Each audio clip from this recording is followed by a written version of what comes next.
बे गोरोन्थिखौ सुद्रायनो थाखाय आं समाय होयो बोजबनानै लानो थाखाय आं राजि जेब्लाबो आं नेनानै दं आंबो मिथिगौ खेबसे मानसि माथ्रै गोरोन्थि जायो राष्ट्र बा जेरावखि थाया मानो नैबे गथ'नि थाखाय फैफिननांगौ गोरोन्थिया जायो आंबो मिथिगौ खेबसे मानसि माथ्रै गोरोन्थि जायो बे गोरोन्थिखौ सुद्रायनो थाखाय आं समाय होयो बोजबनानै लानो थाखाय आं राजि जेब्लाबो आं नेनानै दं थाबैनो बियो फैफिननांगौ अननानै नैबे गथ'नि थाखाय आरो न'खर गावनि फेमिलिनि थाखाय आंनि थाखाय संसारनि थाखाय फैफिननांगौ होननानै आं गले गले रिकुवेस्ट खालामहरो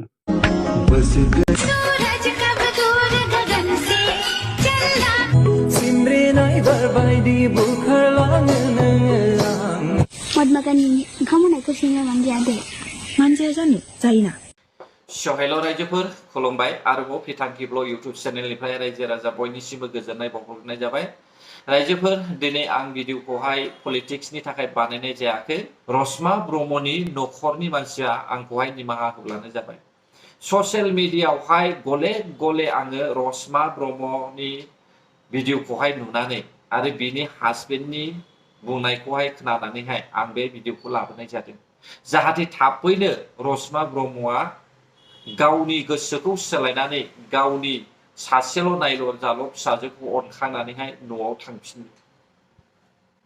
रायजोफोर रसमा ब्रह्मआ गावनि हौवाखौहाय एसेबां गाज्रि मोनदोंमोनब्ला मानोथो 9 बोसोर बैसोनि सासे फिसाजो थाखो बिनियाव रसमा ब्रह्मआ गावनि हौवाखौ गाज्रि मोनाखै बियो गोदान हौवा नागिरनानैसो खारदों एसेबां समसिमहालागै जुलि जाखांनानैहाय 9 बोसोर बैसोनि बिहा फिसाजो दङ 9 बोसोरसिमहालागै बिनि फिसाया सनामोन बियो गावनि हौवाखौहाय गाज्रि नुवाखैमोन नाथाय बिथाङा जेब्लानाखिनिफ्राय ससियेल मिडियायावहाय गावखौहाय मोखां दिन्थिजेनबाय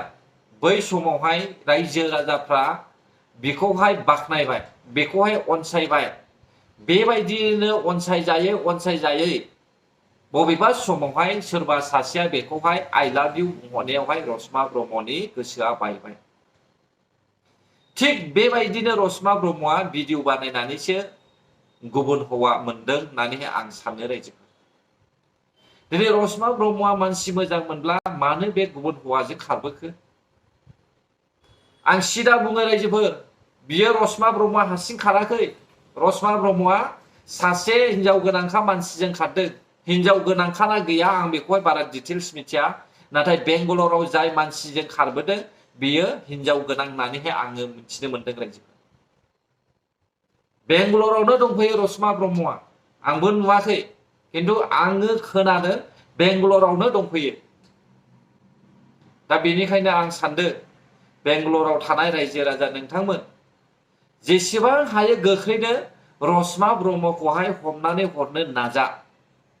खोन्थाहरनो नाजा बिनि हौवाखौहाय गाज्रि होननानैहाय रसमा ब्रह्मखौहाय सिखोमानो दासान ससियेल मिडियायाव जोङो नुनो मोनदों बिनि हौवाया निमाहा बिदों हौवाया बेखौहाय हास्थायफिनदों दान मोनसे खारनानै थाफैदोंब्लाबो बिनि हौवाया रसमा ब्रह्मखौ गाज्रि होननानै सानाखै आरो जुदि नोंनो हौवाखौ नाङाब्ला समाज दङमोन समाजजों सावरायज्लायनो हायोमोन नोङो गावनि हौवाजों नागारज्लायनानै गावनि नायल' जाल' सासेल' फिसाखौहाय नोङो बजबनानै थानो हायोमोन उदैयावहाय 9 मास 9 दिन लानानै जोनोम होनाय सासे हौवा फिसाजोखौहाय माब्रै नोङो एसेबां अना खाना नागारनानै थांनो हाखै नुगोन रसमा ब्रह्म सानसे नङा सानसे बेंगालराव नुगोन बबे जायगायाव थाखोमागोन दा बेखायनो आं बुंदों रसमा ब्रह्मनि हासबेन्डखौ आं बुंदों नोंथाङा नोंनि हिनजावखौ नांगौब्ला नोंनि हिनजावखौ नांफिनथारगौब्ला आरो बे फिसायाथ' नोंनि फिसाजोआथ' गाबबाय थादों बिनोथ' बिमाखौ नांखागौआनोखा अब्ला नोंथाङा बेंगालराव थानाय बड' वेलफेयार एस'सिएशन आरो बिसोरनिनो गोदान मोनसे पार्टी दङ बिसोरखौ कन्टेक्ट खालाम बिसोरखौ कन्टेक्ट खालामनानैहाय बिसोरखौ हमनो थाखाय हो अब्लानो रसमा ब्रह्म बायदि सासे मानसिया माब्लाबा बारग'आ आरो बेल' नङा बेंगलरावल' नङा वेलफेयार एसोसिएशना मोनफ्रोमबो स्टेटआवनो जोंनि बर' हारिनि माखासे आफादफोर दङ माखौथो सिन्था खालामदों केरेलायावबो दङ मुम्बाइआवबो दङ दिल्लीयावबो दङ चेन्नाइआवबो दङ हायद्राबादावबो दङ जेरावबो दङ रायजोफोर बबेयाव खारनो दिनैनि समा ससियेल मिडियानि जुग जेरावखिया थाङा बारग'आ बेखायनो आङो मानो भिडिअ बानायदों मिथिबायना रायजोफोर जाहाथे थाबैनो रसमा ब्रह्मखौहाय हमनानै हरनो हायो हाजासे शेयार खालामनानै हो भिडिअखौहाय रसमा ब्रह्म बायदि सासे आखल गैथारै सुबुङा जाहाथे थाबैनो रिटार्न जाफिनो जों आखल गैयैसो होननानै बुंनांसिगोन दिनैनि समावहाय बिनि हौवाखौ बियो गाज्रि मोनदोंमोनब्ला मानो खारबोखो गामिथ' दङना सावरायलायनो सावरि बादालि खालामलायनो मिथिं दावथिं बिजिरलायनो गामिथ' दङना दा गामि थासेयावबो मानो बेबायदि फैखो बिनि गोसोआथ' मोजां नङा गोजाम स्कुटिखौ गारनानै गोदान स्कुटि गाखोफैग्रासो रसमा ब्रह्मआ दिनै जों नुगासिनो दङ रायजोफोर जोंनि बर'नि गेजेरावहाय हौवाफोरनिफ्राय बारासिन हिनजावफ्रासो खालामगासिनो दङ आरो जेसेबांनाखि खारनानै गोदान हौवा लानानै रायजो जानो सानदोंना गासैबो फेलें रावबो सान्थि जानो हायाखै सोरबाया 10 बोसोर 20 बोसोर हौवाजोंहाय थाफानायनि उनावहाय गावनि गारबोनाय फिसाजोंहाय थांनानै थाहैनो थाखाय सेस्था खालामदों नाथाय हलाय जादों जेरावबो फेलें जादों बेनिखायनो रसमा ब्रह्म नोङो जुदि आंनि भिडिअखौ नायसनदोंब्ला सिन्था खालाम गुबुन हौवा लानानै थानाया मा अबस्था जायो बे हौवाया नोंखौ दिनै एसे गाबोन एसे समफोर एसे सानफ्रोमबो नुबाय थानायनि उनावनो नोंखौ बावगारलांगोन आरो नोंनि बेकग्राउन्ड काहानिखौ नाहरनानै